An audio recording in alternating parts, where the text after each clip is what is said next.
This people will have. conference will now be recorded.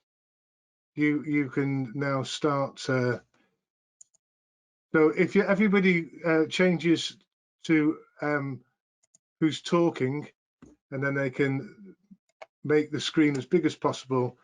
And David, can we see you as well? Yeah, no problem. Just switching on now. There we are. Right. Yeah. Okay. So I've known David for a long, long time. He, in fact, actually came to my school to give a talk many years ago when you were a PhD student. Can you remember, David? I had longer hair in those days. Although, having said that, my hair is getting long now. And actually, it was the same sort of thing that you were talking about, relativity then. So David's been with Lancaster for a long time, and he's a great researcher working on accelerator physics. Is that right, David? Yes. Yeah. Are you with the Cockcroft Institute as well? So it's lots of he's very theoretical, David, and he's also interested in communication, and he's going to try now to make these high-level concepts understandable for the likes of us physics teachers. Okay, David, off you go. Thank you very much. Okay. Just quickly before I start, is there a way that people can easily like vote on things or give back opinions? Is that the best way to do that? Is just through the chat box? Chat box, I think, David. Okay, that's fine. Yeah, if we feel, if either David, Farley, or myself feel as though somebody should come in, then we could give them the chance to show them. But that more for a discussion. My aim is that your talk is more formal, but the chat will be monitored for the questions. Right. And if we feel as though we need to break in, we'll do so. And then at the discussion at the end will be more informal, and we'll have everybody able to talk. So that's my concept. Right, off you go, David. Right. So first of all, welcome. Thank you all for coming and joining this session. What I'm going to do is to talk to you about, as it says on the slides, concepts in special relativity. So what I want to do is to try to focus on some of the ideas in relativity and just to build those up. So there we go. So first of all, I want to start with a quote, a fantastic quote from Albert Einstein. So common sense is nothing but a deposit of prejudices laid down by the mind before you reach 18. And I think that's a very good way to try and tackle a subject like relativity. And actually also with quantum mechanics and these sorts of aspects of physics have got some very interesting concepts that you have to think in a different way. You can't easily relate your everyday experiences to what those theories are telling you. So first of all, I don't know if any of you can juggle. If any of you have ever tried to juggle on a moving train? I can't juggle full stop, so it's not going to really help me trying to do this.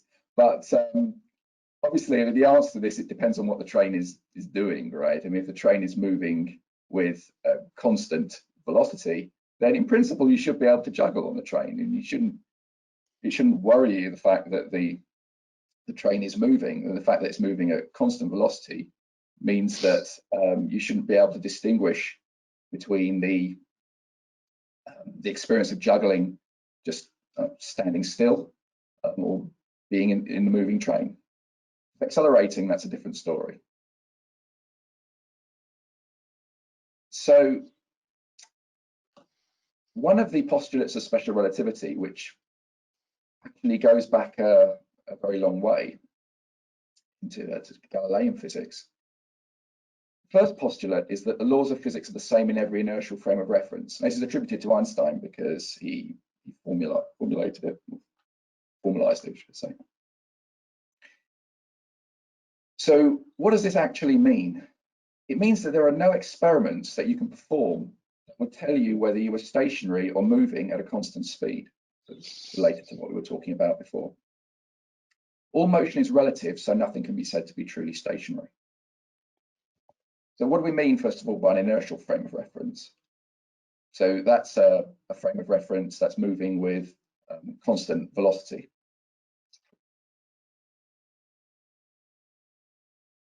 Now, the really interesting postulate, this one is a particularly controversial postulate one, really interesting postulate we'll come on to in a little while.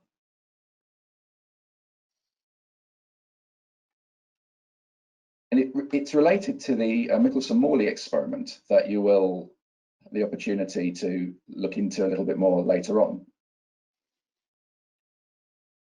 So basically the idea is that you send signals, a laser in particular, you send signals in different directions, and you look at the speed of propagation of those signals. Now you can do that by splitting a laser beam. You have a half transparent mirror, you split the beam into component parts and then recombine it, interfere the two components, and produce an interference pattern on the screen. And what this tells you is about the time of flight of the photons in the laser beam. So in principle, what you can do is work out the speed of light from this. Now, what's interesting is that it doesn't matter what angle you do this experiment. I mean, you can rotate the apparatus and you'll find that you get pretty much the same speed, whatever angle, I mean, up to experimental errors, whatever angle you set up the apparatus. Now that's interesting because if you think about the behavior of light, you might think about it in terms of waves moving in a medium. But actually, what this experiment shows is that there is no ether, because it doesn't matter what angle you put the apparatus, relative to the motion of the Earth around the Sun, you'll still get the same result for the speed of light. So this is the really interesting postulate that Einstein put forward. The speed of light in vacuum is the same in all inertial frames of reference and is independent of the motion of the source. Now that's really profound. Now what we'll do, we'll have a think about what this really means. So let's think about the following thought experiment. So imagine that you've got a train carriage here with person Mavis sitting in the train. Stanley is standing on the platform, and lightning bolts strike the ground and each end of the passenger car. So what will happen is that you'll set up light propagating from the ends of the carriage towards both Mavis and Stanley. Now, this carriage is moving. You can see here, there's an arrow on the front of the coach. So what Stanley will see is the light propagating from point A to point B, moving in opposite directions. And because light travels at the same speed in all directions, in all inertial frames of reference, there will be a symmetry here. The distance that the light travels over a particular interval in time will be the same distance on both sides. Can I just ask, can people see my pointer? Yes, we can. Good, thank you. Right, so what you conclude is that Mavis would see the light from the front of the car first. She concludes that the bolt at the front of the car must have struck first, because the point is, in her frame of reference, the light is traveling at the same speed in both directions, and she's in the middle of the car, right? So the only way that the light could reach her from the front of the car before the light from the back of the car is if the bolt at the front of the car struck first. As far as Stanley is concerned, the lightning bolts struck at the same time.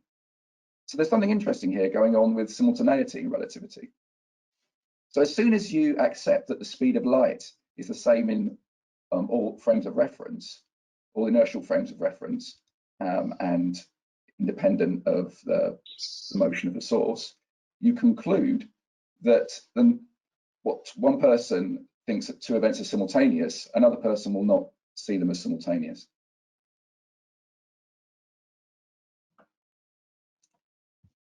So this is just going through this in a bit more detail. As I've alluded to, there are two different things that these two observers witness. As far as Stanley is concerned, the light was emitted from A and B at the same time. The light waves were emitted at the same time, and they meet in the center here. Whereas they've got to meet here as far as Mavis is concerned, but the only way that could have happened is if this first light front was emitted before this one.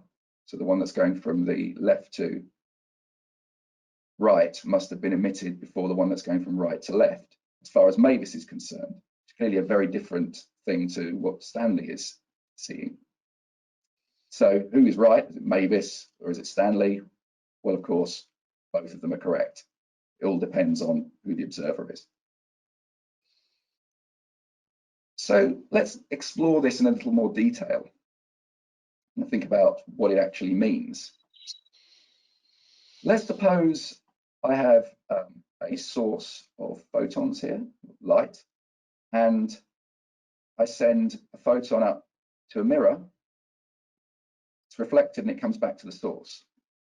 Now, this distance here, distance d, that's the distance that the photon has to travel over one leg of the journey. In total, it'll travel 2d because it'll go up and it'll come back down again.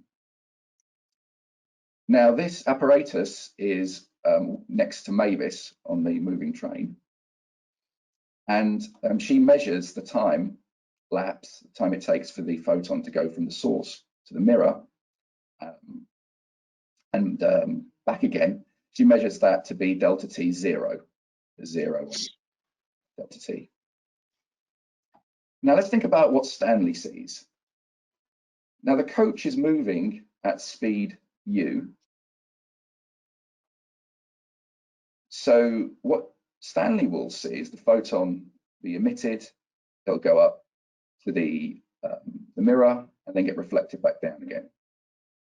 And the distance it will move will be L plus L. Now you can work out what L is because you know what this distance is. That's just the speed u multiplied by the time interval that Stanley measures the journey time of the photon, as far as Stanley is concerned. You know what this distance is. You divide it by 2 and use the distance d. You can work out what L is just using Pythagoras. And what you can do from there is relate the time interval delta t 0 to the time interval delta t, because you know that you know how long Mavis thinks that the photon is moving, how much time it takes to complete its journey, delta t 0. And what you find is this relationship.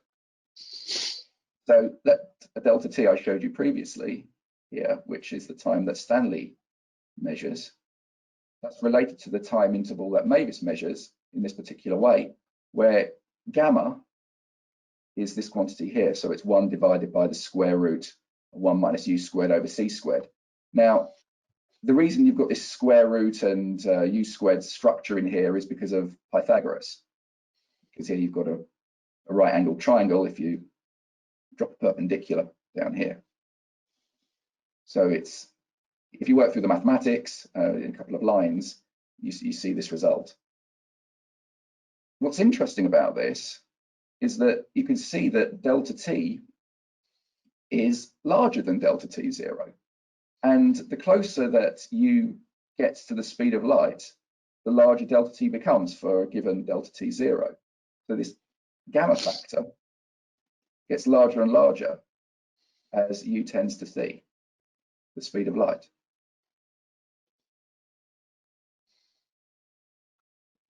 And this effect is called time dilation, because it means that a time interval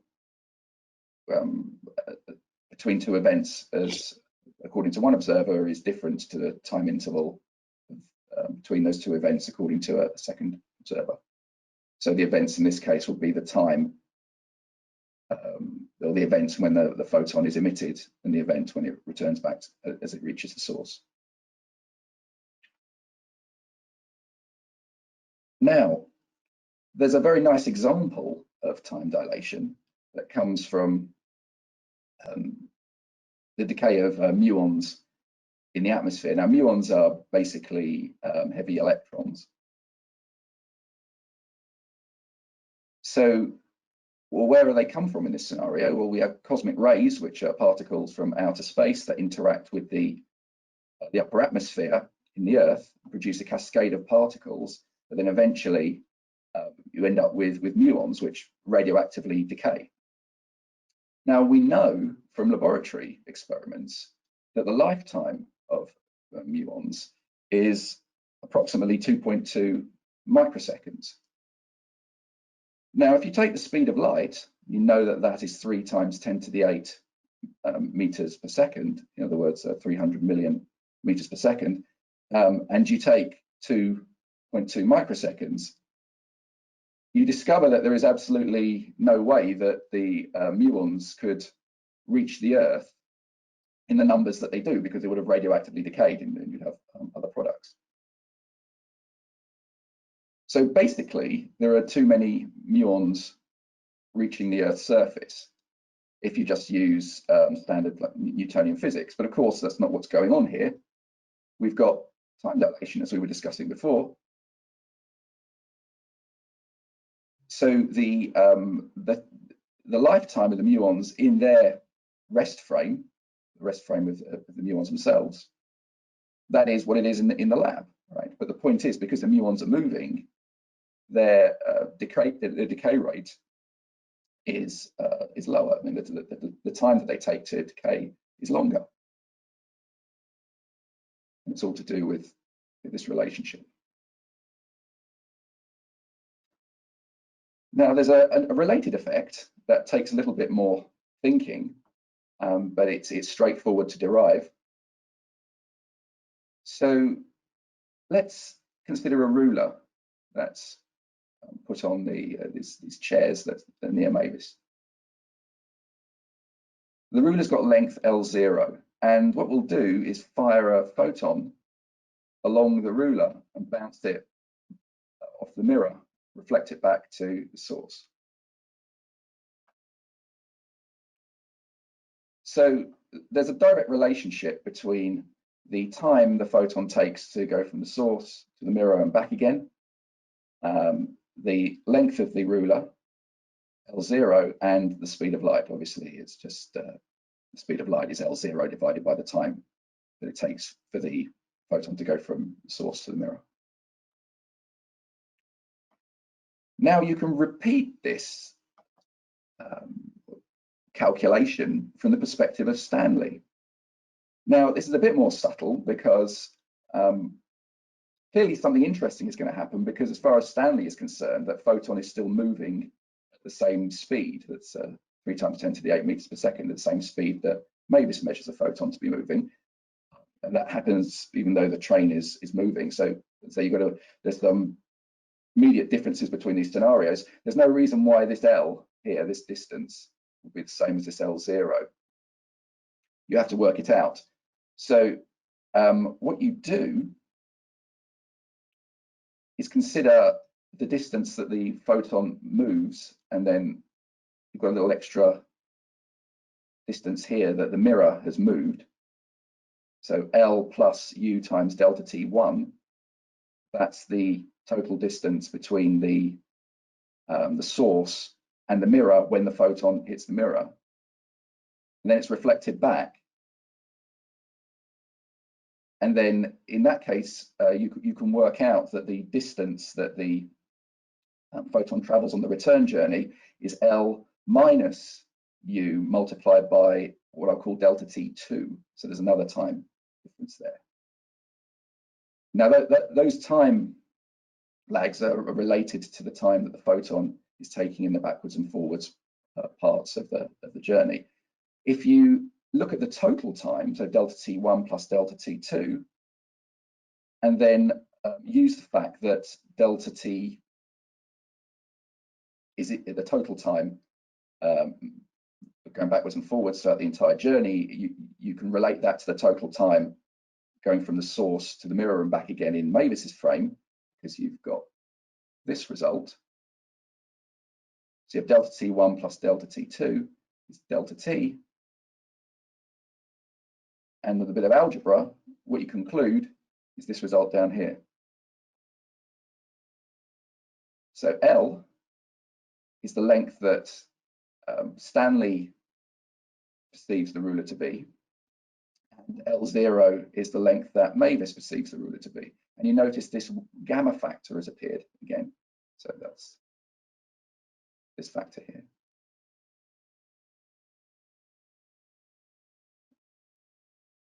So my question is, can we fit a 20-foot ladder into a 10-foot garage? How might we do this? Well, let's suppose we could run at 87% of the speed of light. So I mean, that's pretty fast. Okay, bear in mind the speed of light is 300 million meters per second. If you put 87% into this formula here, what you discover is that you get a gamma factor that's approximately 2. In the garage's rest frame, the ladder is 10 foot, right? This is what we were talking about before. So the ladder should fit into the garage.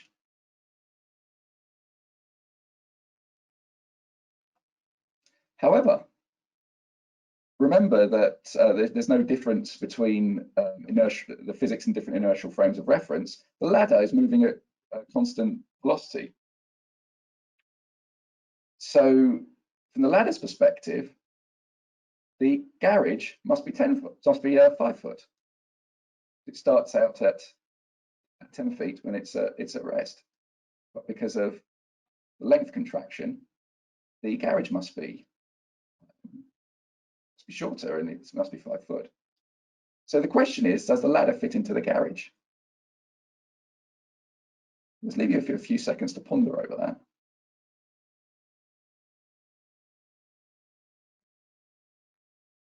Yes? No? It does. It has to, because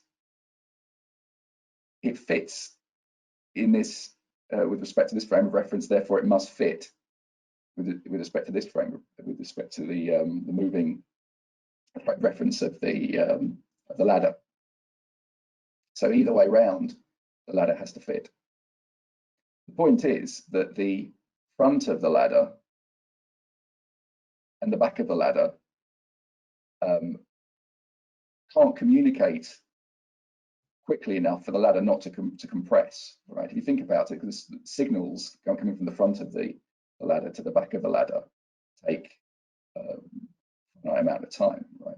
And it's not instantaneous. It can't be, because the speed of light is a fixed value. So the ladder will just concertina into the garage. Interesting question is, what happens when you slam the door behind the ladder, I think then it's a bit of a mess. So related to this is another interesting question, a particular thought experiment known as the twin paradox. So we've got a pair of twins.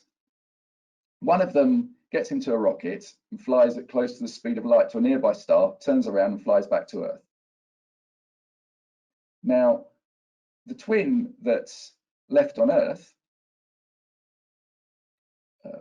treat them as they're in an inertial frame. The twin who's flying out, so flying out with constant speed, as far as they're concerned, the Earth is receding from them. So depending on how you think about it, you may decide that the twin on Earth is older than the twin who's in the rocket, or vice versa, right? Because there's all inertial frames of reference are equivalent in the sense that the physics is the same in all of those frames. So connecting back to what we were talking about before, it seems as if you could have either of these possibilities. So the question is, what is true? The twin who stayed on Earth is older than the twin who travelled. The twin who travelled is older than the twin who stayed on Earth.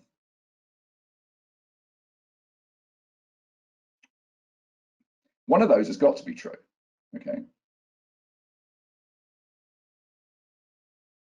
Maybe the twins are the same age, but well, that seemed a little dubious because what we were describing before with time dilation. And in fact, I'm not going to tell you the answer. You're going to have to wait for that. It'll appear later on in the day. Okay, well, thank you very much. That's as much as I'm going to say. And I'm happy to take questions. Okay, David, thank you. Thank you very much. David, can you hear me talking now? Yes. Yes. Right. So yeah, lots of food for thought there. What I think would be useful, David, is just to go back to the garage, your garage paradox, ladder and garage paradox. Why don't you just go through that again for me?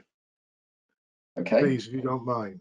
Yeah. So are you happy with the idea of length contraction? Yeah, I'm happy with length contraction and happy with the formula. Okay. So if the ladder is at rest and the garage is at rest, then as far as the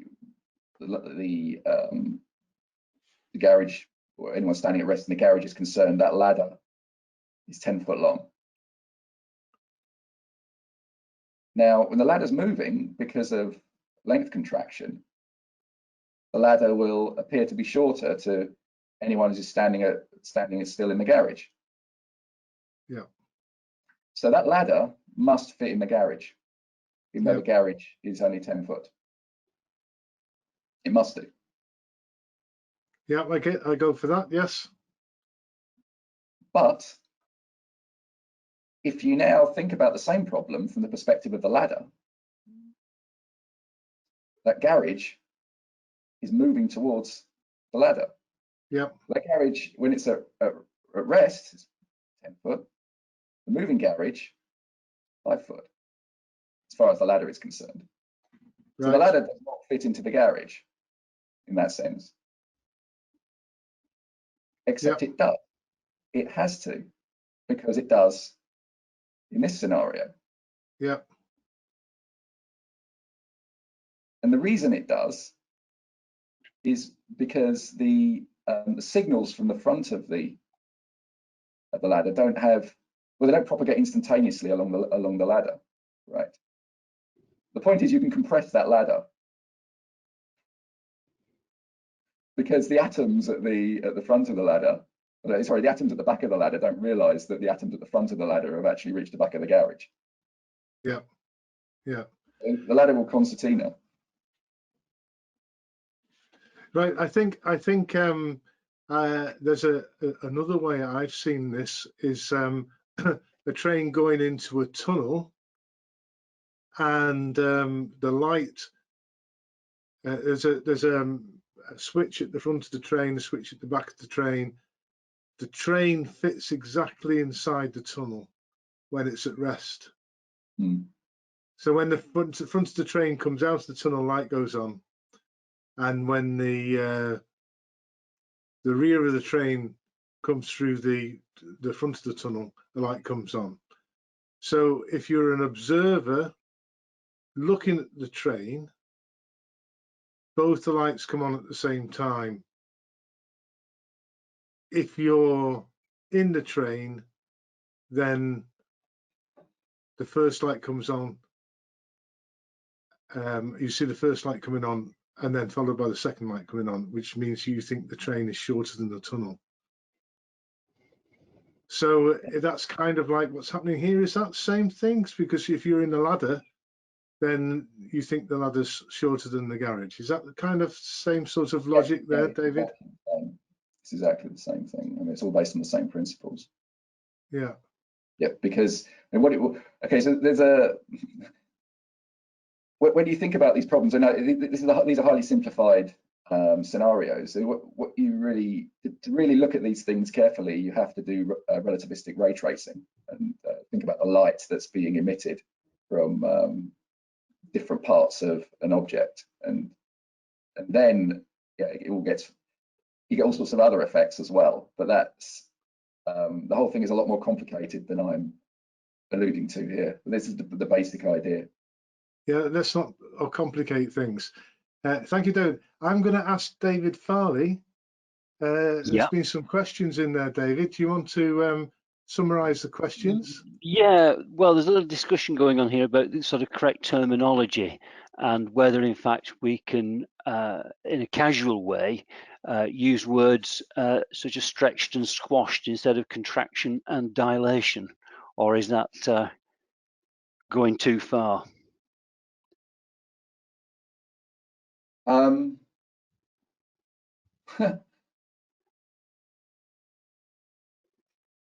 Well, it depends what you mean. So when you talk about things being stretched or squashed, can we say length are squashed and time is stretched? Yeah. So okay. So normally we talk about things being squashed and stretched. You're putting a force on an object and deforming it. But if you're happy to use those words to mean these phenomena, and you make that clear, this is nothing to do with things being compressed by an external agency. There's no force on this ladder that's in this scenario. There's no force on it that's compressing it. Yeah, I mean this is just a relativistic effect to do with different frames of reference. There's no force on this ladder. So there's a force on it, right, then it would be accelerating, and it's not. Yes. With the constant velocity. So that's where I'd be a bit careful with the terminology of stretching and what did you say? Squashing. Squashing. Thank you. Yeah. That's all. Okay. Use the words, but yeah, but just be clear about that. Right. Okay. Good. I think that clears that up. That's a good point. Tim asks, am I right in thinking we should state that length contraction and time relation will happen relative to an observer in a different inertial reference frame?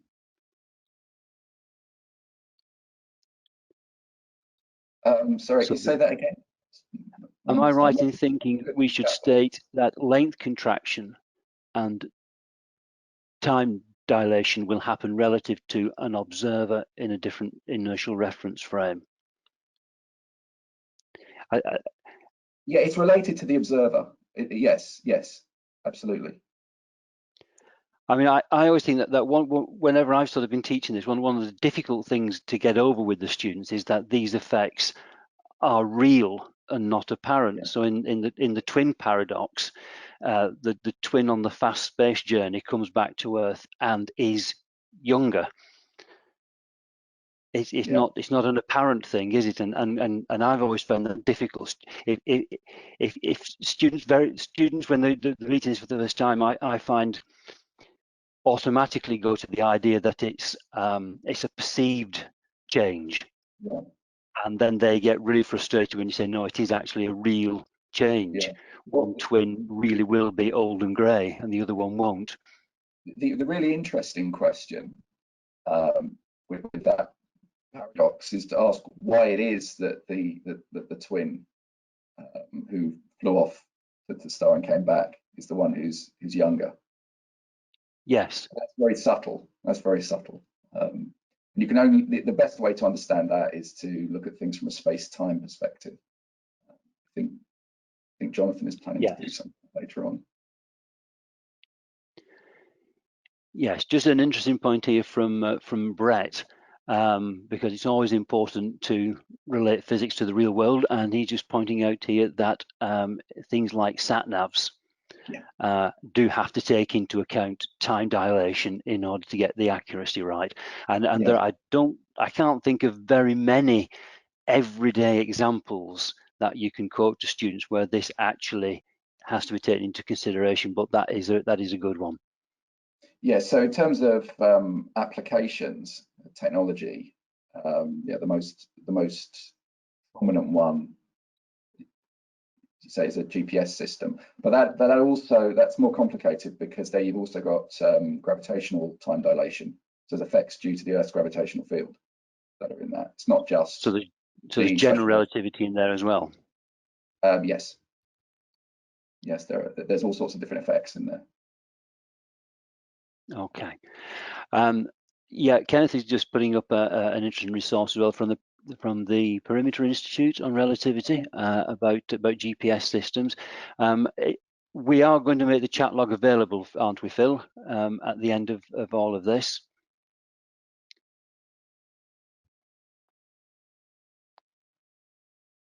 Can you hear us there, Phil? Okay, we've lost him for a moment there. Yeah, sorry, I forgot to press my mute button. There was that's all right. Another comment on terminology. Julie's saying it becomes compacted. Maybe a good alternative. What do you think, David? Would you think compacted could be a substitute? What don't you like about contraction? I guess my question. Why are you looking for alternative terminology? Well, I think it's just a good discussion point. You know, if somebody's saying that that these are more everyday words to use, so could be used compacted. Yeah, maybe. I mean, again, that sort of seems to suggest something being compressed in some way. It's sort of, I mean, to me, when I think of something being compacted, I'm thinking of some external agency actually squashing something. But maybe that's just my interpretation. Yeah. Okay. Phil, we are making the chat log available, aren't we, at the end? We are, and actually, the chat log will be available with the answers. So I'll be asking our presenters to answer questions, and so the chat log will be available. The video will be available. The workshops will be available. Everything that could be available will be available to you.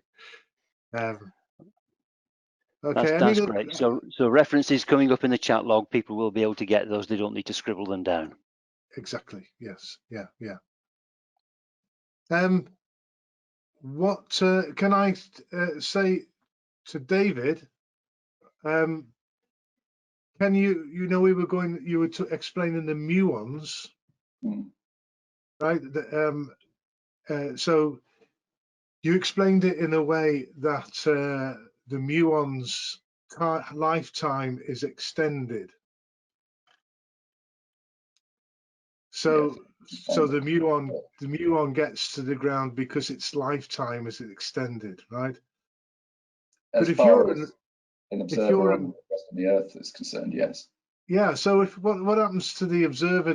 What happens to the muon? The muon thinks its time is okay. Why should the muon suddenly it's living normally. For Christ's sake, it's hit Earth, but you know, why should it extend its lifetime because it's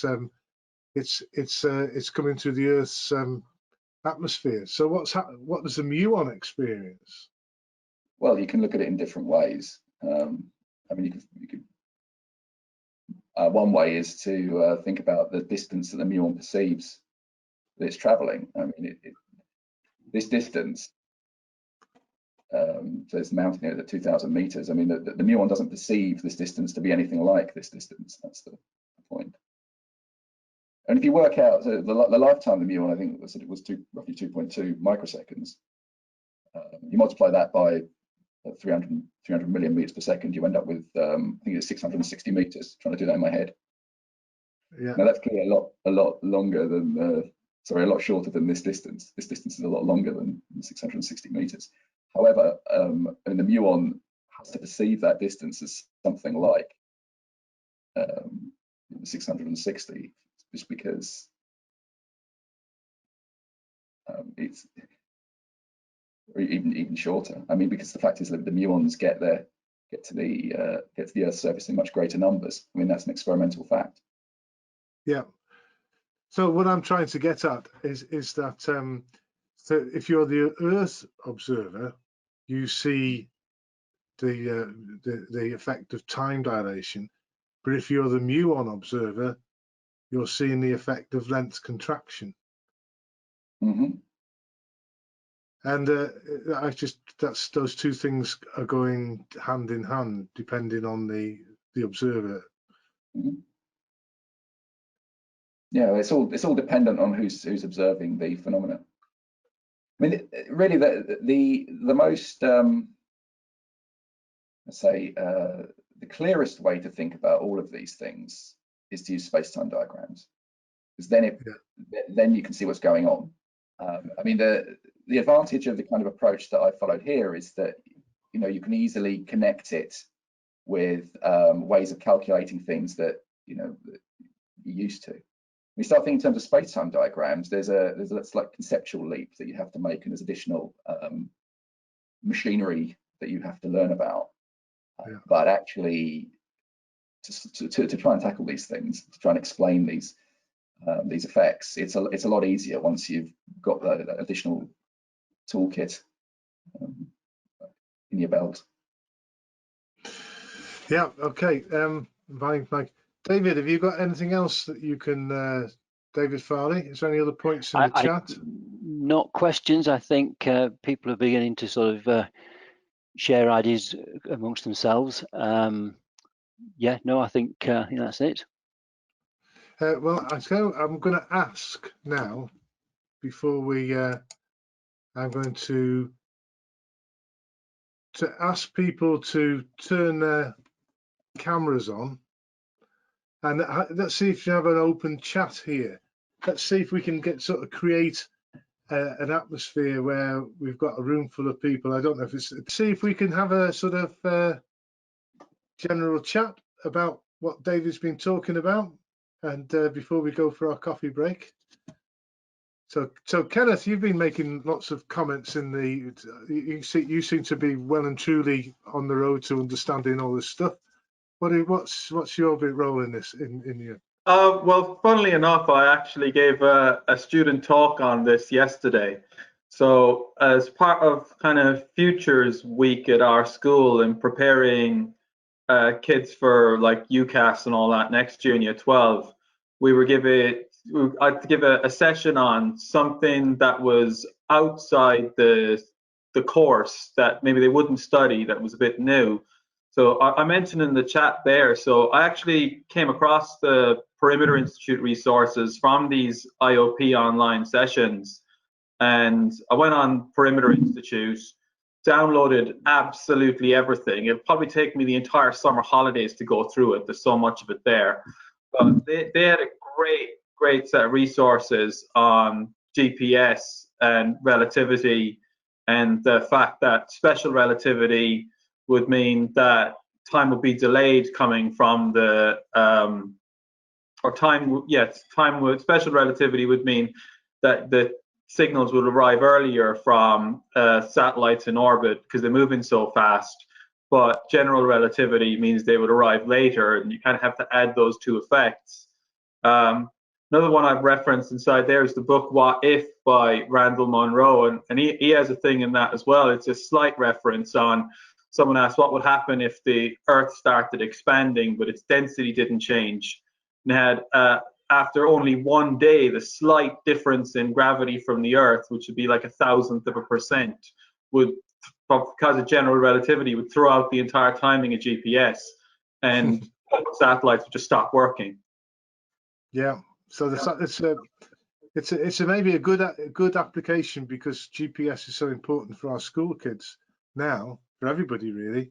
This could be a major teaching part for that.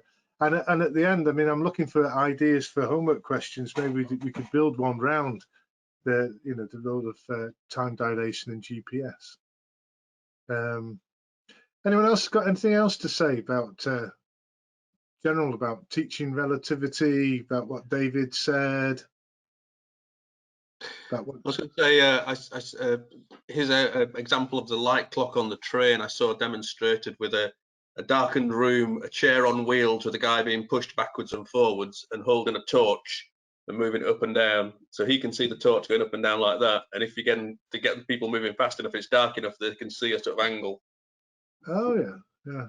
So it's a little bit more real than the picture, so you can actually see that, yes, okay, you can understand that the light is a different path, and therefore you can apply Pythagoras and you can come out with that calculation for gamma. Yeah, good. Yeah, it's actually a very nice bit of maths, isn't it, getting the gamma function out of a Pythagoras equation. It's a beautiful bit of maths to explain a very complicated topic.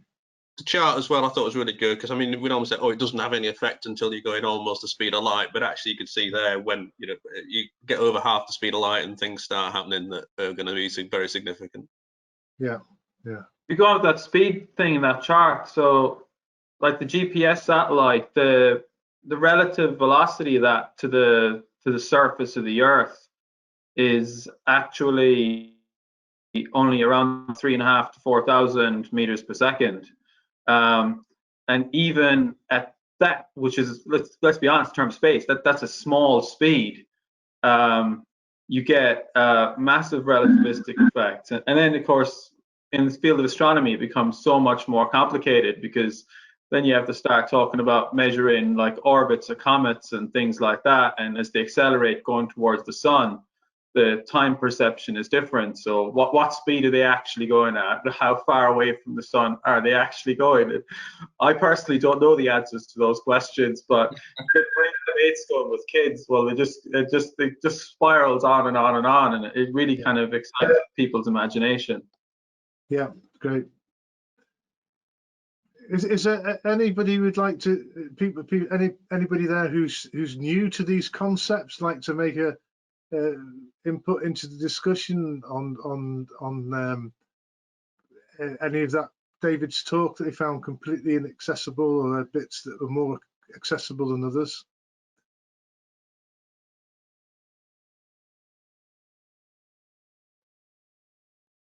I quite liked his opening screen, really, about juggling on a train. I think the whole idea of an inertial reference frame, it's quite difficult for students to grasp why that is important, and the whole idea that accelerating completely changes the situation. Yeah. And so just opening up with the question of, can you juggle on a train, and can you juggle on a train if it's going at a constant speed? Is it different if you're accelerating? It actually begins to really bring it home to students what an inertial reference frame is and why it might matter in this context. So I really like that example. Good. Okay, David, I've got a thought experiment for you, David Burton. Yes. Okay, David. Yes. Go ahead. Yeah, I like to see people who I'm talking to. You hide them from. All right, you're the driver of this train that David's just been talking, right? You're the driver, but you're a very vain driver. You like to look at yourself while you're driving, and you have a mirror, right? So you can as you're driving where you can constantly be looking at yourself while you're driving the train. So what happens? Can you still see yourself when you're traveling the speed of light? Well, you can't travel at the speed of light for a start, but you mean getting Okay, on can't get out of it that way, David.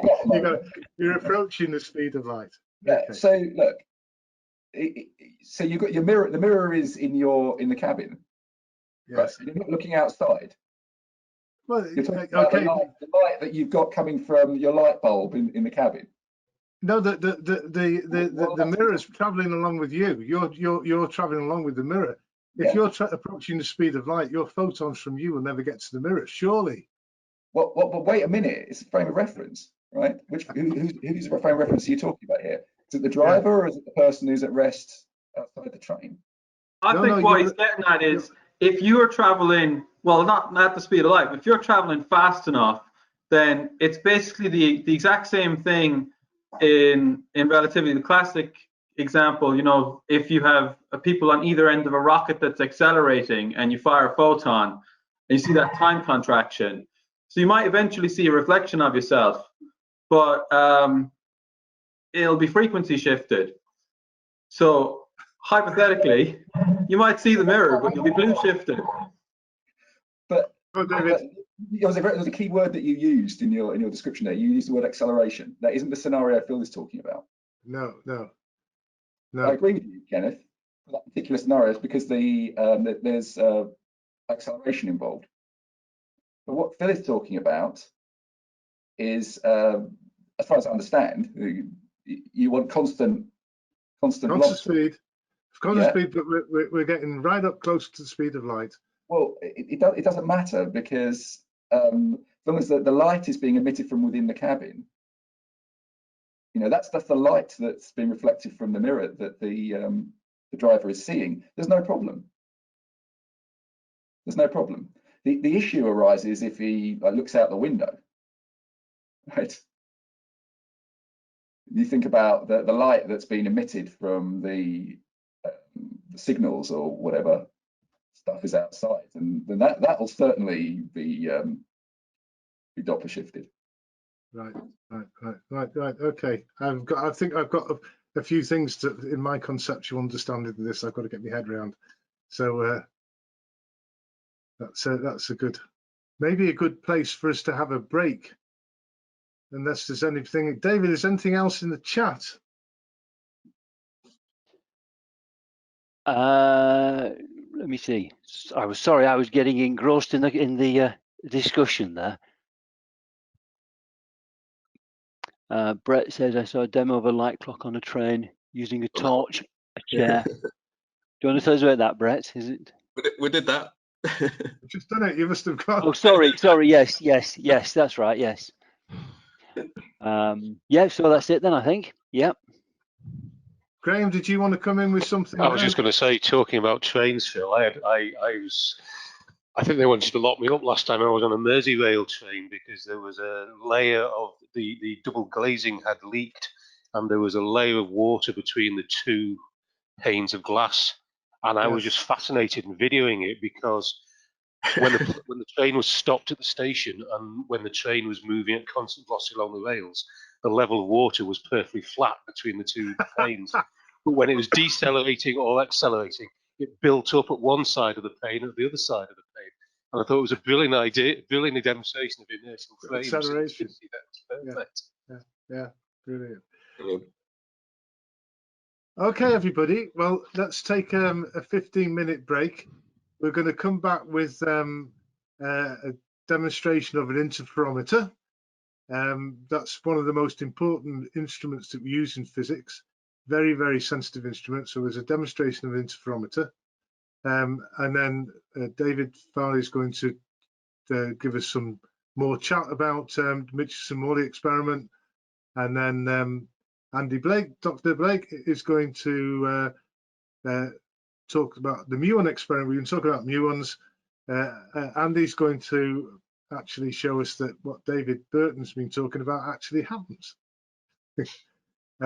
Okay, so let's take a 15-minute break, and I'll see you all at 11:30. Right, welcome back, everybody. You see, I've got physics t-shirt. I'm going to show off my physics t-shirts now. Come on, put in the chat. First person there who knows what that says. Who's first off the block? MIT. Thank you, Hannah. Yes, MIT. I must say that when I first saw this, it was on a beach. Somebody was wearing it on a beach in Massachusetts, and I was looking at the guy who was wearing it, and I think he thought I was paying more attention than him than the T-shirt, and I got a bit of a yeah, MIT. Right, can I thank David Burton for his talk and the time he's given us. He's a busy man, and we appreciate your time, David. Can you just show yourself, David? David Burton? Is he gone? No, I asked him to stay. no, I'm here.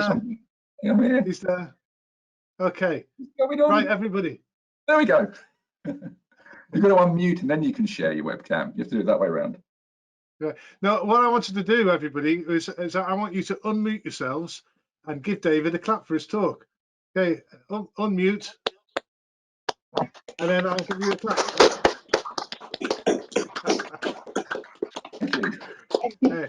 Right. Okay. I've never been to a webcom like this, a web seminar like this before. Right. Okay. So I'm going to now introduce you to David Farley, who's going to talk about the Michelson-Morley experiment, and he can make himself presenter, can't he? You can do that yourself, or do I need to do that? Yes, I think I can share my screen. So you can share your screen, and I'll turn my camera off. And over to you, David. Michelson-Morley experiment.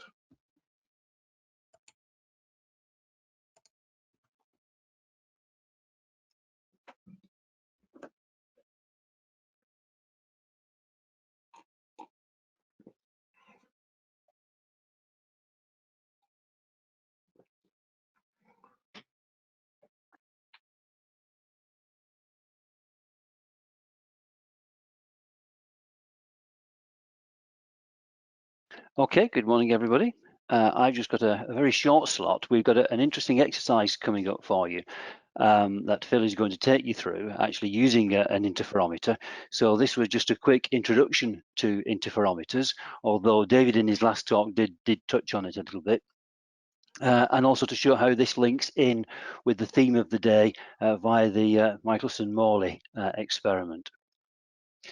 Interferometers, I'm sure probably most of you have come across them before, but they are capable of detecting very, very small distances, changes down as small as a fraction of a wavelength if you're talking about an optical interferometer. And therefore, it probably makes them amongst the most accurate scientific instruments that we have. They find many uses in physics and engineering, everything from radio telescopes, gravitational wave detectors, and things like that. So they are important instruments. Basic principle is repeating a little bit of what David said earlier on, but here we are in.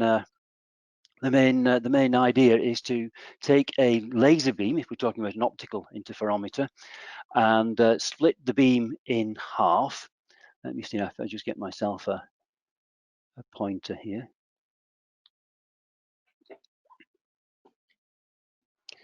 And do that. And I can get myself a pointer. Here we go. So light coming from the laser hits a beam splitter, effectively a half silvered mirror, so that part of it reflects coming towards mirror 2 and part of it is transmitted going towards mirror 1. The light then reflects and comes back to the beam splitter, where again part will reflect and part will transmit, and that will result in at least part of the reflected beams heading off together towards the screen. At that point, since the laser light is coherent, those beams will interfere with each other. And what we will get then when those two beams of light hit the screen is an interference pattern. And where the beams arrive in phase, they will interfere constructively, and where they arrive in antiphase, they'll interfere destructively. And so you can perhaps appreciate that the slightest change in the length of either arm will alter the phase difference between the beams as they're arriving back at the splitter, and that will change the nature of the pattern that we get on the screen. There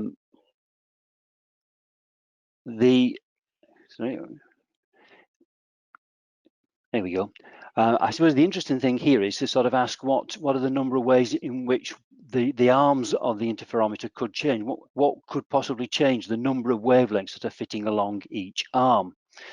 Well, of course, the position of the mirrors could change. So if we moved one of those mirrors just ever so slightly, if we moved it just in a quarter of a wavelength, the there and back distance would alter by half a wavelength, and that would completely change the phase. So we could change the position of the mirrors. One thing that you could do is to place a piece of glass in the path of one of the beams, and of course that would slow down the beam as it's going through the glass, and that would give a slight change in the wavelength of the light as it passes through the glass, which would change the whole number of wavelengths that are fitting in that arm of the interferometer. So that too would change the phase of the light back at the splitter. And then, of course, if we are thinking with a pre-1887 head-on, then we might think that the speed of light could be different as it goes down each arm, depending whether that arm is moving with the ray of light or against it, or across it, rather. And so that might, with the pre-1887 thinking, have led you to think that there could be a phase difference between the light, because the relative velocity of the light appeared different as we went down each arm. What I would like you to do now is I'd just like you to watch a short animation. And what we found is that sometimes the meeting software is a little bit laggy watching YouTube videos. So I'm going to post a link in the chat box, and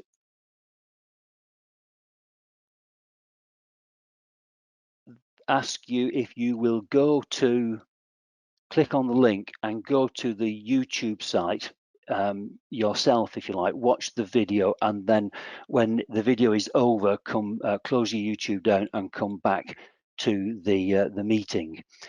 It only lasts 1 minute. It's a very, very short animation, but it's a really nice one to get you into sort of exactly what the interferometer is doing. I know a few musicians who seem to improve much faster than everyone else.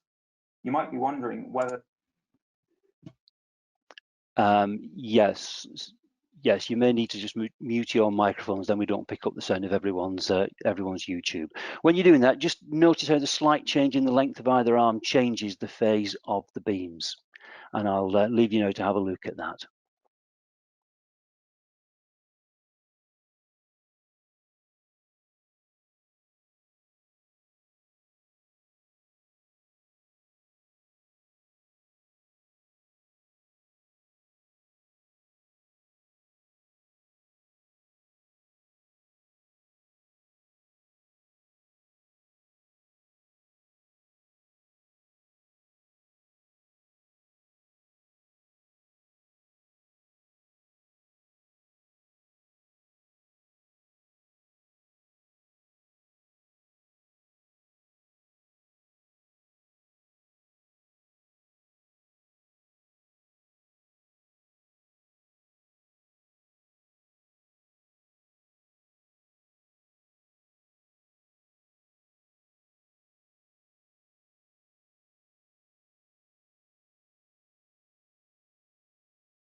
Okay, hopefully everyone is back from that. Okay, so that's the background to the interferometer. And let's just have a quick look now at the Michelson-Morley experiment. And this is the experiment which links us in, if you like, to the theme of today, which is relativity. So the experiment goes back to 1887. And back in that time, this was the period when we really didn't fully understand about electromagnetic waves. We assumed that all waves needed some medium in order to be doing the waving, to support the wave. And since we didn't know what else it could be, we decided to invent the idea that there was perhaps an ether which sort of filled and permeated the whole of space.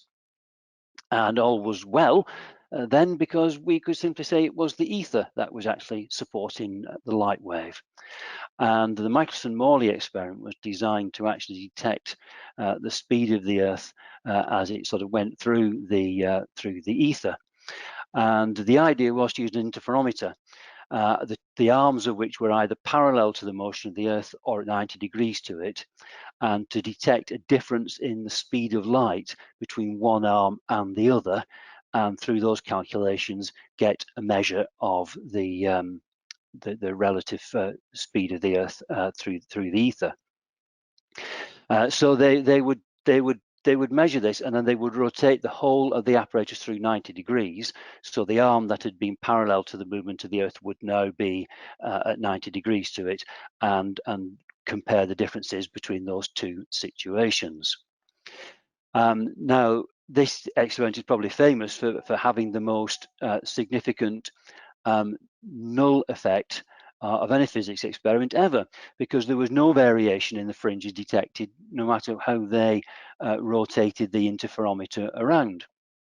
The immediate shock result, of course, was that there isn't an ether, which of course simply opened up the whole problem about electromagnetic waves all over again.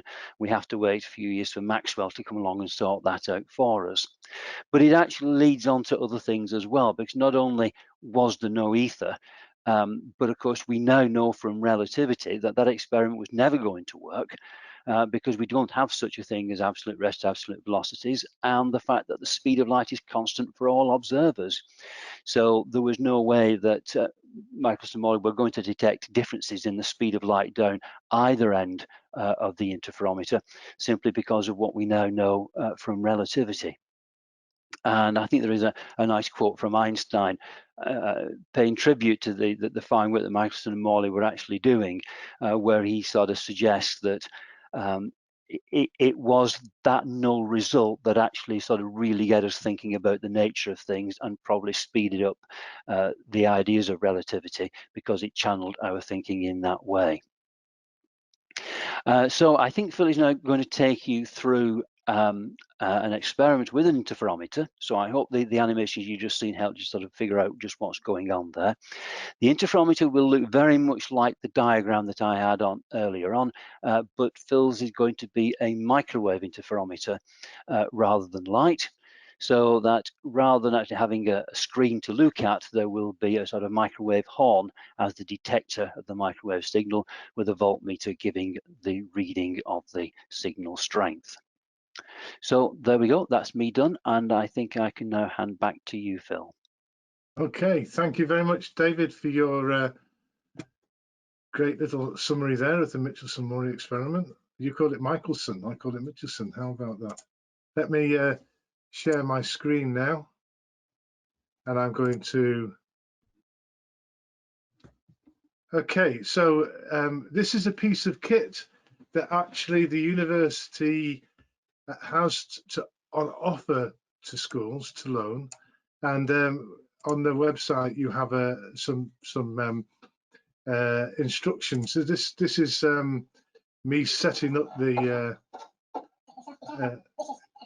apparatus. It's the apparatus you get out of the box. There's two things that you can see on the right there. You can see it's a Young slits experiment. After you've done Young slits with microwaves, you can then fit it up as an interferometer. You're wondering why I'm talking very fast. It's because I've speeded the film up. So this is the structure, and now I'm going to put the half silvered mirror in. There's a fixed mirror going on now. here's our transmitter going in. Here's our movable mirror going in. And now we need our receiver, and there's our receiver. This way it behaves as a partial mirror.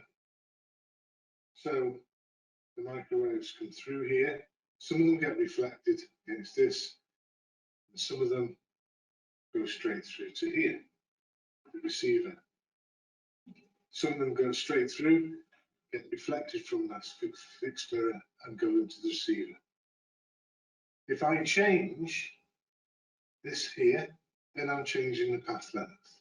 If I'm changing the path length, then one of these, the wave coming from the sliding mirror, is going to interfere with the wave coming from the fixed mirror. If I move this, you can see the reading here changing. So it goes small. So the reason why it changes, of course, because it goes, you've got constructive interference, destructive interference, constructive interference, destructive interference. So we're taking it through for maximum. Small to large, small to large. You're going to calculate the wavelength of these microwaves. Okay, I'll take you back. We'll go back to those measurements. Put your answers in the chat, please. What's the length, wavelength of the microwave with those readings?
I've just got one answer coming through.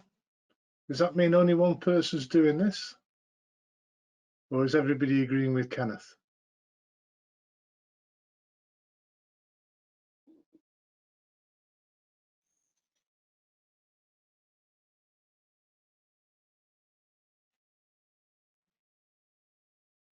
Well, if we take a look at these results, we go from 1 point, that's said from maximum to maximum, that's 1.4 centimeters.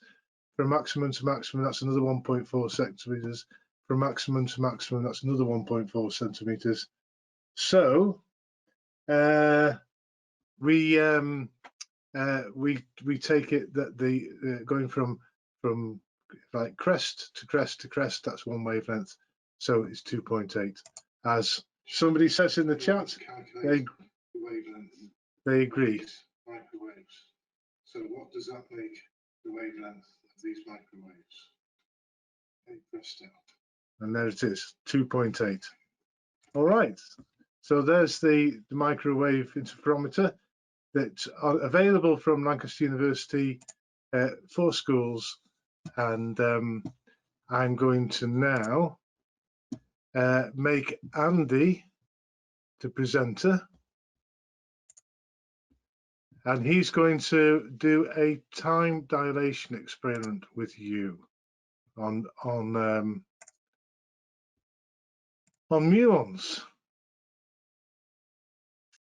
Can you hear me and see me? I can hear you, I can see you, and I can hear you. Thank you very much, Andy. So Andy, let me give you an introduction. Andy is he's an particle physics experimentalist, and he is the lead investigator for one of the muon, not one of the muon, one of the oh, Andy, I've lost my words, but you're a lead investigator for which particle? For a neutrino experiment. Neutrino experiment. So he's actually quite a big shot in the experimental physics world. He actually also looks after the outreach that goes on. And we're very grateful for having you on the show, Andy, if you want to call it a show. But here you go. So you've got 40 minutes, Andy, to talk us through your experiment that you're going to hear. Thank you very much. That's perfect. Thank you, Phil. Right. I haven't done this before on GoToMeeting. Can I get my second slide to appear? That's the that's the challenge. Yes. Can you see an overview slide, Phil, and everyone? Has that appeared on the screen? I can see the overview slide. Yes. Yeah. Oh, good. It's all working. That's fantastic. Right. So, hi everyone. So as Phil said, I'm a lecturer in particle physics at Lancaster. I specialise in the physics of neutrino particles, but I also dabble a bit in cosmic ray physics as well. So I've done a bit of research in that area. I wanted to basically tell you a bit about that topic, and the workshop that I wanted to go through is actually inspired by some student projects that I've been delivering over the last few years in the Lancaster Physics Department. Every summer we host a number of Nuffield research placements and also Crest Gold Awards. And cosmic ray physics is a really nice topic to use for those projects. And thinking about how cosmic ray physics relates to A-level physics, basically inspired this workshop. I realised that all the work that I've been doing on supercomputers over my research, all the physics is actually can be quite well described just using A-level physics. So I'm going to explain how. The workshop is divided into 3 parts. So part 1 is a bit of a recap of time dilation in special relativity. So David gave a fantastic introduction. We talked a lot about muons, and so we're going to recap that. And so be ready with calculators or equivalents to help me with some calculations on that topic. In the Lancaster Physics Department, so if we were there now, then I'd be delivering this workshop in front of our muon telescopes. And we have a set of telescopes that we use to measure the angular distribution of cosmic ray particles. And so I can't be there to show you that, but I'm going to show you the data that we collected and basically talk a bit about the results and also how the telescopes work. And then part 3 is an attempt to interpret the data using A-level physics. I'll develop a simple theoretical model of the angular distribution of muons based only on time dilation and the decay of muons. And that provides a really good description of the data we've collected. Actually, it's really impressive. The workshop is a little interactive, so I will mostly talk, but there are basically parts where I'll try and get a bit of interaction going, and I think we can use a chat window for that. So cool. So let me start by saying a few words about how cosmic rays relate to special relativity. So here's a kind of famous diagram of the giant cascade of interactions, decays that occurs in our atmosphere. The Earth is continually bombarded by a constant stream of high-energy particles. They're mainly protons and light nuclei. We think that they mostly come from supernova bursts. So supernovae spit out huge flux of particles into the galaxy, and over billions of years, those particles basically travel around the galaxy, attracting the galactic magnetic fields, and occasionally some of them will hit the Earth. And when cosmic ray particles hit the top of the atmosphere, they undergo very energetic collisions with air molecules. That produces a whole bunch of secondary particles, so you get this impressive chain of interactions and decays. At the bottom of that chain are muon particles, cosmic ray muons. They can make it down all the way to the Earth's surface, and we can detect those using ground-based detectors, like the ones in the Lancaster Physics Department lab, or even in underground detectors. So the main way that I research muons myself is using deep underground detectors that actually pick out the most energetic muon particles that can get through a mile of rock and still be detected. And that gives us an insight into the basic physics of high energy particle interactions. Cosmic rays are nature's great accelerator, and the energies with which they strike the top of the atmosphere are way more than you can ever produce with a Large Hadron Collider or any manufactured technology. So we can really do the ultra high energy physics using cosmic rays. And because cosmic ray muons have ultra high energies, then they provide an excellent demonstration of special relativity. So I'm going to discuss how cosmic ray muons can be used to demonstrate time dilation. All right, so let me test our interactivity in the chat window. So I have a question. So here is a muon, and I brought one along with me as well. And can anyone remember what a muon is? David gave away the answer. I think so did Phil. Do you want to type the properties of muon into the chat window?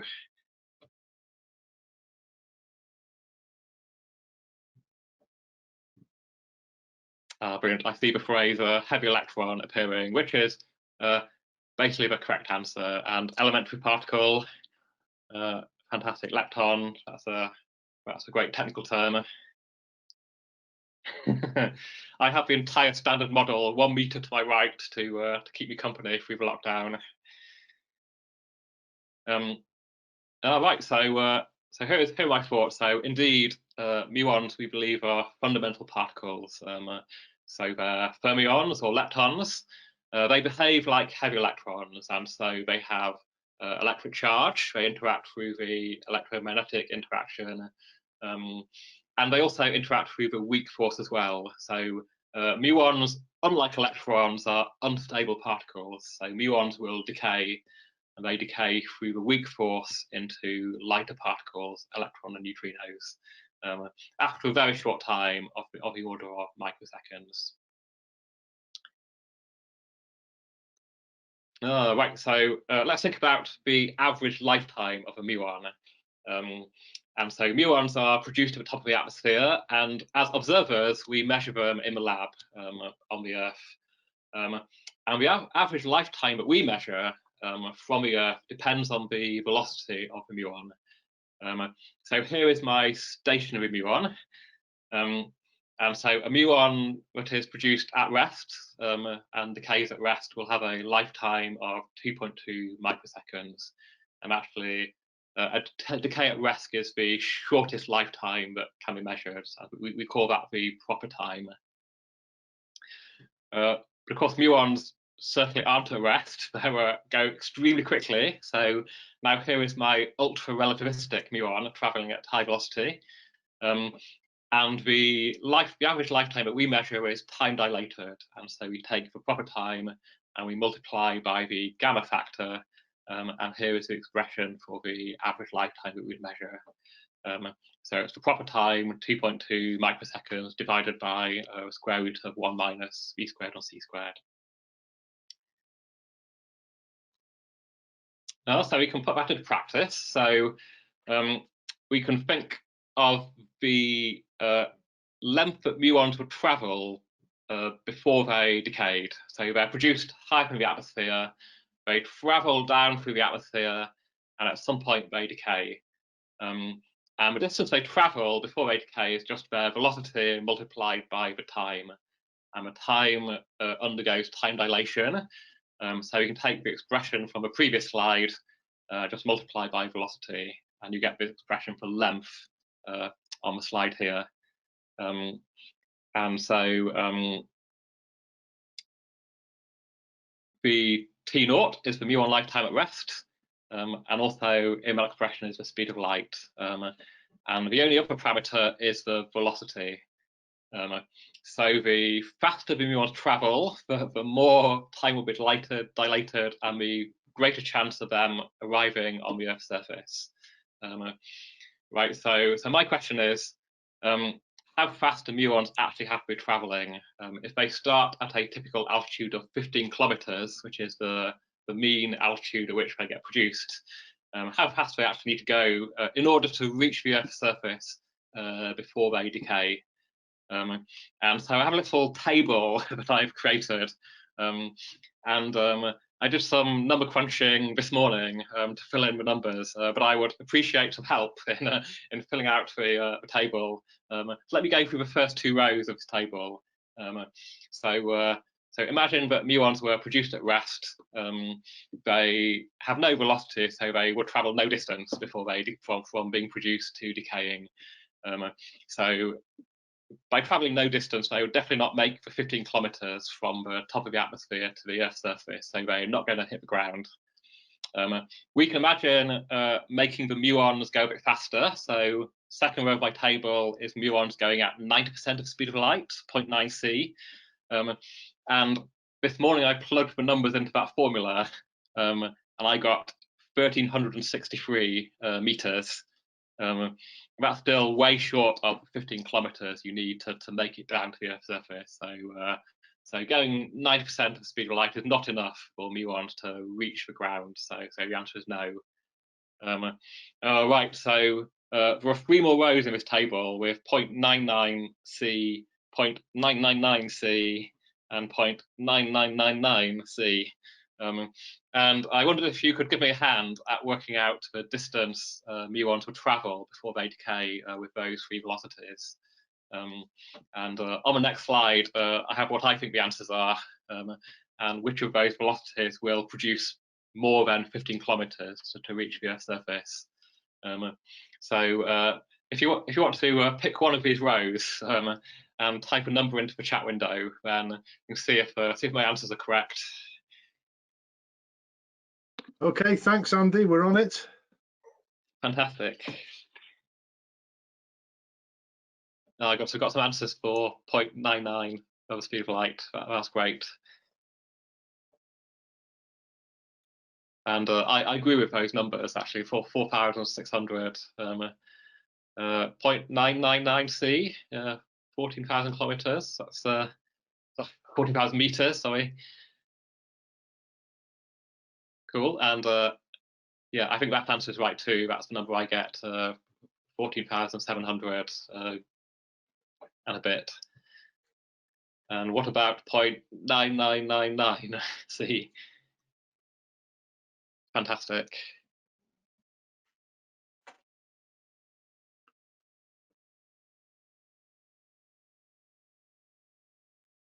So I'll give it 30 seconds or so to make sure everyone agrees with the numbers that are in the chat window.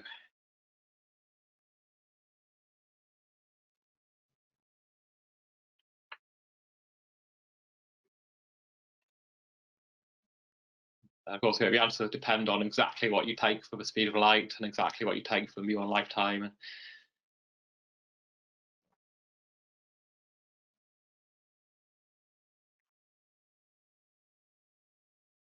Cool. So I'm going to share my answers now.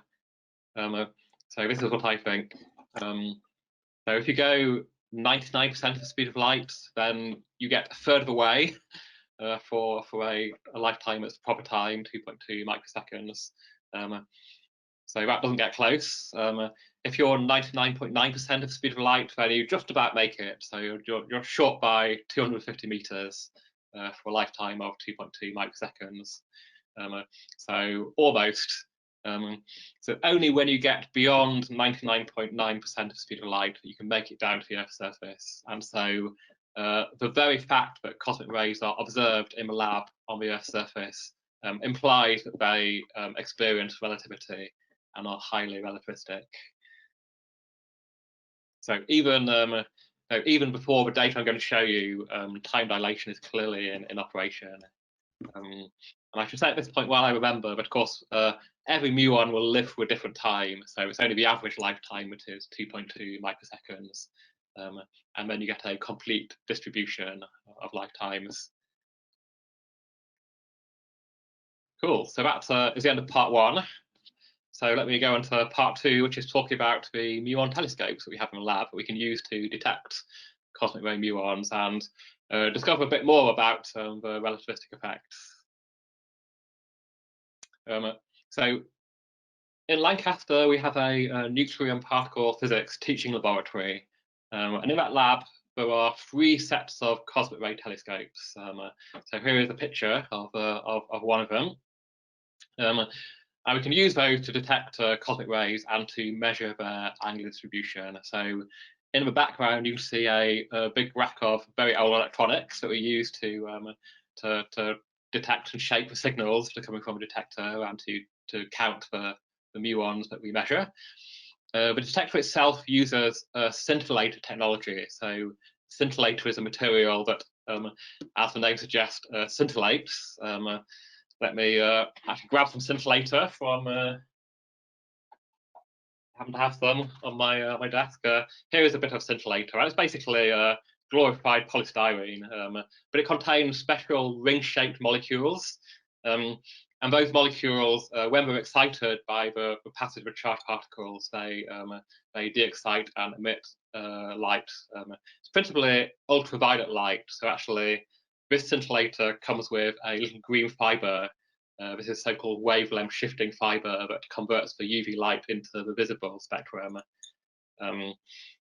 The underground detector that I worked on for many years out in the States had about, I think, 1,000 tons of this stuff in it. It was quite an impressive cosmic ray telescope. But we have a fair chunk of scintillator in these telescopes. The light produced from a scintillator is read out by photomultiplier tubes. So they're devices that turn the light signals into electrical signals. And the electrical signals can then be kind of shaped and read out with electronics. And the entire thing is on a rotating frame, so you can point it at different areas of the sky and measure the rate. Let me go through that in a bit more detail. How do muon telescopes work? So here is a cosmic ray muon passing through the detector, and it's passed through the top layer of scintillator and the bottom layer of scintillator on its way. And what happens is we get 2 flashes in both the top and bottom scintillator paddle. The light from those flashes tends to the right-hand side and is detected by the photomultiplier tubes, which convert them into electrical signals. So if you hook them up to a photo tube, you get something not dissimilar to this. So hook them up to an oscilloscope, not similar to this. And you see there are 2 signals. There's one from the top layer of scintillator from the telescope, and there's another signal from the bottom layer of scintillator. And actually what we do is we demand a coincidence of the 2 signals. So if you get 2 flashes of light within 20 nanoseconds, that indicates that a cosmic ray muon has passed through the detector. And so we count the number of coincident pulses that we see. And because we have a pair of scintillator paddles, we create a crude muon telescope. So because we require the muon to have passed through the top and the bottom, that means that only muons from certain directions will be able to pass through both top and bottom scintillator panels and generate a coincidence pulse. And so you can rotate the telescope, as you can see in the bottom photograph here, this is a telescope which is pointing off to the left-hand side and detecting muons coming in from the left. So we detect muons from a particular part of the sky, and what we can do is we can rotate the telescope through a series of angles, and we can measure the rate of muons at each angle. And if we do that at lots of different angles, then we can map out the angular distribution of muons in the sky. And it's the angle to the vertical that we're measuring. So 3 years ago, as part of a Nuffield research project, we actually did a very detailed investigation of the properties of muons using these telescopes. And our Nuffield students were very kind enough to operate these detectors for more than 100 hours. We left them going overnight and came back in the morning, did that for several weeks, and gradually built a data set. And we measured the rate of muons at all these different angles, where 0 are the muons coming from vertically above, and then you go in a negative direction, and you get muons coming from the west, and positive angles are muons coming from the east. Actually, the goal of this project was to try and search for the so-called east-west effect. So because muons are charged particles, they get deflected by the Earth's magnetic field by very small amounts, which introduces a east-west asymmetry in the rates that we measure. It's a very small effect at high latitudes like Lancaster, so we weren't able to observe it in Lancaster, but we set a limit on the east-west parameter. If we were doing this experiment in the equator, in the Caribbean or the Canary Islands, then you actually see quite a strong east-west effect, because there the magnetic field lines going parallel to the Earth's surface. So I'm going to share the data set we collected. After this session is over, I'll send Phil a spreadsheet with the data in and some little analysis done of them. But here are the data that we collected, the rate at each angle, and I can draw a graph of muon rate versus angle, and so that's shown on the right. And you see it is fairly symmetrical, so there's not a great deal of evidence of any east-west effect. You see that the rate varies quite significantly with angle. So at an angle of 0 degrees, which is vertical muons, there's quite a high rate. As you go to the horizontal on either side, the rate decreases. And indeed, so vertical muons at 0 degrees have a much higher rate than horizontal muons at plus or minus 90 degrees. We didn't get all the way to 90. We stopped at 75 for our experiment. And so an interesting physics question, which is the topic of the rest of this workshop, is to ask what causes the angular variation? Why is the rate higher for vertical muons than for horizontal muons? And this requires a more detailed answer, but I wondered, do you want to type your thoughts on this question into the chat window? See what people think. What is the kind of physical mechanism that causes the asymmetry of muons versus angle? I'll give it 30 seconds for people to type things in.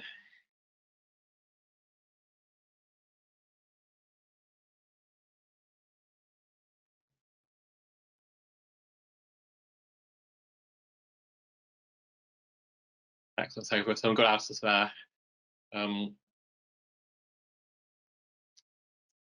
So let me share with you what I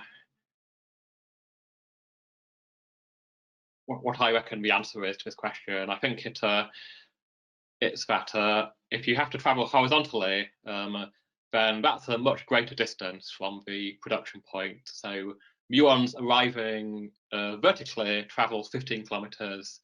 Muons traveling horizontally, you're talking hundreds of kilometers to actually make it from the top of the atmosphere to our detector. And if you've got to travel further, then you're much more likely to decay, or indeed muons have to battle their way through a mass of air on their way to the Earth's surface, and they will just expend all their energy just fighting their way through air molecules and undergoing electromagnetic interactions and scatters, and just lose their energy and stop before they have time to reach the detector. So the combined effect of decay and just interactions means that the larger the angle to the vertical, the smaller the rate. Andy, can I ask a question based on that? Because as you say, and as Tim says here, there's going to be a lot more interaction with the muons the longer they pass through the atmosphere. What would happen if there was no atmosphere? What is that? You know, what difference is that effect making? The difference of time dilation and the fact that there are interactions with the atmosphere. Arthur, I'm glad you asked that. So I'm about to show you an example of interpreting these data, assuming there's no atmosphere, assuming the muons travel through a vacuum. So the attenuation does come from both interactions and also from decays, and they're both important. So the fact that muons are undergoing energy loss as they travel through the atmosphere means that their rate is reduced. But I think the most significant effect is that they decay. And so if you need to travel a longer distance, then you need more energy to have a larger time dilation, which means only the high energy portion of the muons will make it to the detector. So part 3 of this workshop, which I'm about to start, will provide a beautiful description of this data purely using muon decay and completely neglecting the effect of interactions. So that's an excellent question.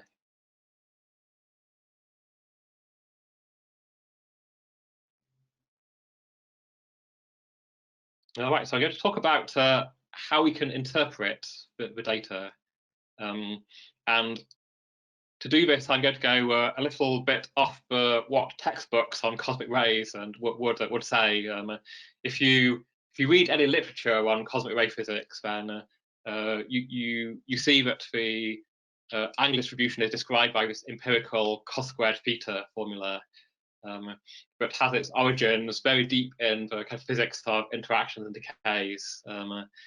And so a week ago, I realized that you could describe the whole thing just using muon decay.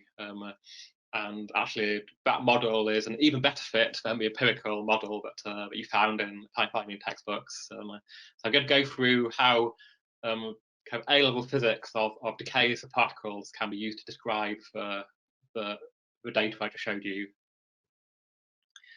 So I'm going to go through a basic quantitative model of the angular distribution of muons to show that they're well described just by a combination of time dilation and muon decay. And what we need to do is need to construct a theoretical model and then compare that with our observed data and see if they're a good match. Now, most models of cosmic ray muons are extremely complicated and they require basically multiple computers to perform calculations and make predictions. So as part of my research, I performed so-called Monte Carlo simulations of cosmic ray interactions and decays, and they're extremely complicated and computer intensive. But the whole thing can be boiled down to these 2 pieces of A-level physics. And so I'm going to use that to develop a theoretical model. I call this my minimal model of muons. And so what we have to do to begin with is to write down a series of approximations and then turn that into a model that we can then use to describe the data. Right, so there are basically two axioms in my minimal model of muons. One is that they are all created at the same production height of 15 kilometers. That means that we can write down a very simple relationship between the 15-kilometer altitude, and the length L that muons travel from that altitude to reach the telescope. And hopefully I've remembered the how to write down the cosine. I think it's adjacent over hypotenuse, so L is h on cos theta, and that's the muon propagation distance for a certain angle. So that's the first thing that goes into the model. And of course, in reality, muons are produced at a range of heights, as high up as 20 or 30 kilometers, and as low down as well, as low down as 1 meter. So the entire range of heights. And of course, the Earth has curvature, and so it's life is more complicated. But this is a good approximation to get us started. All right, so second approximation is a bit more complicated. So it comes in 2 parts. So we assume that all our muons have the same energy, which means they all have the same gamma factor. They all travel at the same velocity. So we take what I call a monochromatic beam of muons. Of course, in reality, their energies and velocities stretch over orders of magnitude. But let's assume they just have one gamma factor. And then we neglect interaction. So we say that the only cause of muon attenuation arises from the decay. So we have to think about the physics of muon decay, and that's exactly the same as the physics of radioactive decay. So if I want to write down the survival probability of a muon, then it's this equation midway down the slide, where the survival probability is an exponential function, where the exponent is time divided by the time-dilated average time, so t over gamma t naught. So you can see that the longer that time goes on, the less likely muons are to survive. So this is an expression in terms of time, but it helps to convert this into distance instead of time. So time is distance over velocity, and for the sake of simplifying the maths, I just say that muons travel at the speed of light. So the difference between 99.9 and 99.999% of the speed of light, that affects the time dilation, but it doesn't really affect the distance they travel. So I can make the approximation that the time is distance divided by c. Distance L comes from the previous slide. It's h over cos theta, and I can substitute that into the formula midway through the slide to get the formula at the bottom of the slide. And that's a prediction for the angular distribution of muons based on the 2 approximations I've made. So I'd expect that the angular distribution would have this basic probability distribution. And I can try applying that to my data set to see whether it matters or not. So in order to use this equation to describe real data, I need to add a constant term onto it. And so that constant B basically describes the noise in the detector. So it's a bit more complicated than this, but a good way of explaining it is that there are just some fake signals in the detector, and you get those irrespective of how you configure it. So it's just a constant rate all the time. A lot of that constant also comes from the resolution of the detector, but I think of it as a noise term. So I'm taking the expression from the previous slide and just adding one more constant, and that then becomes the model that I can apply to the data. There are 3 parameters. So just some normalization term that tells me the absolute number of cosmic ray muons that are arriving. That constant term B that is added on. And the other 3 parameter is the gamma factor that describes the amount of time dilation. And after we can extract that from the data, we can see which gamma factor provides the best description of the data. So the question is this model any good, and does it describe our observed angular distribution? So models need to be tested by confronting them with real data, and so I need to see if I can get this equation to fit the data I just showed you. And so I went away and I used a particle physics data analysis package to apply this equation to the data. I did that because it makes pretty graphs, but I could have also done the whole thing in Excel as well and given this to you as an Excel spreadsheet. But I quite like the analysis package that I use for my particle physics research. So, so I'm going to show you some graphs that are made with that. But as I say, I will share a spreadsheet with some Excel graphs on them, which are the same. Just right, to let you know, Andy, you've got 4 minutes before lunchtime. Okay. Oh, perfect. I have 2 slides to go, so I'm almost done. Thank you, Phil. All right, so here's the equation at the top, and the black dots on the graph are the data. And so I've plugged in 3 different values of the gamma factor into this equation. And then for each of the gamma factors, I've found the best fit value of the A and B terms just to fit the data as best I can. So the red curve here is for a very small gamma factor, so gamma is 1.5. And with that value of gamma, the muons only have a small time dilation, so it's only the vertical muons that actually leave a trace in the model, and so you get this kind of squished shape red curve that doesn't really match the data points. If I look at the green curve, 37.5, so that also is not a great fit. That's because you have so much time dilation that muons can arrive from all directions before they decay, and you get quite a fat curve. But if I choose the blue curve, gamma is 12.5, but I get a almost perfect fit to my data set. And so so my minimal model that has just a single energy of muons with a single gamma factor and ignores interactions and only takes into account decays of those muons with a single gamma factor from a common altitude, and actually fits the data beautifully. And so if I plug in gamma is 12 into my model, then I can use that to provide a perfect description of the data.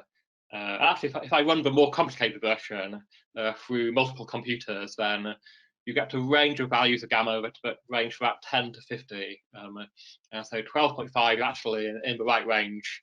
And using a spread of values with appropriate distributions would improve this model a bit. But you can see that we have clear evidence of time dilation. Our data from the muon telescopes are really well described by a very simple model. And so, not only are muons behaving via special relativity, but actually you get a really nice picture of the angular distribution just by applying some A-level physics.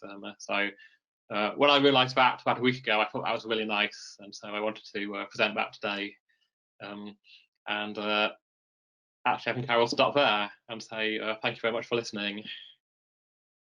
Hey, that's great, Andy. There's one question I'm going to take before lunch, if you can very quickly. It's from Alexia saying this is great. What equipment would you need to do this in school? Just a detector that can detect muons? What's your answer to that? The answer is yes. So it is possible to build these detectors, and I've seen examples of schools that actually create their homemade muon detectors. And some of them basically take I think effectively 2 Geiger counters and put them in series and point them at the sky and use that as a muon detector. I've seen examples where schools borrow the raw equipment, so the scintillator bars and the phototubes, and use that. You'd also get commercial muon detectors. So I was looking into that earlier this year, see if we get a more modern muon telescope. They're quite expensive, but they do exist. And Yeah, so I think that's my answer. It is quite difficult to actually do this experiment at school because you need to assemble the detector, but it can be done, and there are quite a few projects across the UK that are doing that. Right, okay, Andy, that's really good. Well, I'm going to ask you for the details of that, and then we can send it out with the rest of these notes. Okay, it's 12:30. Thanks a lot, Andy. That's really good. I think there's a lot of stuff there we would like to discuss. Maybe a homework question can come out of that. So I'll be back pestering you with working on that one. Right. So this is the real experimental bit of our day. We're going to in 15 minutes time. The links will be people will be available for you to just chat as you would do over a lunch table. You have 4 different rooms with topics. I'm going to be here on this link if you just want to have general chat about what we've been talking about today. But feel free to drop into each room, see what the crack is as they're, and join in if you or just if you just fancy going outside for for the time, then whatever. But we'll all be back together in an hour's time for a bit of gravity, and it's heavy stuff. Physics joke there. Okay. Thank you very much, everybody. We shall see you wherever, but definitely back here at 1:30. At 1:30. Thank you. Bye.